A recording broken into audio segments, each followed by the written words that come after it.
Hello everyone, আমি আলিশা আর আজকে আমি আমার পতিদেবের বার্থডে মিনি ব্লগ নিয়ে চলে এসেছি। তো ফার্স্টেই প্যান্টালুন্স থেকে ওর জন্য জামা কাপড় কিনে তারপরে চলে গিয়েছিলাম মিয়ামোড়েতে কেক কিনতে, তারপরে মাংস আর একটা ফুলের বুকে নিয়ে বাড়ি চলে এসেছিলাম। তারপরে ওর জন্য বানিয়ে ফেললাম পায়েস আর ওর ফেভারিট মাটন কষা for the very first time. তারপরে আমি ঘরটাকে ডেকোরেট করলাম এরকম হালকা পুলকা ভাবে।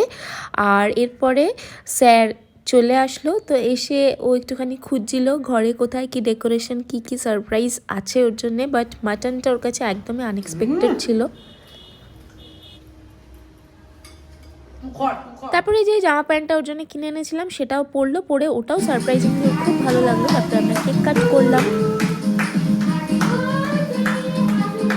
কেক কাট করার পরে পায়েস খেয়েছিল, পায়েসটাও খুব ভালো লেগেছিলো। এরপরে আমরা ডিনার করতে বসে গিয়েছিলাম। আমি আর ও যেহেতু ফ্ল্যাটে একা ছিলাম, তো আমরা দুজনেই সেলিব্রেট করলাম। আর এর একটা বড় ভিডিও চ্যানেলে দেওয়া আছে, তোমরা চাইলে চেক আউট করতে পারো।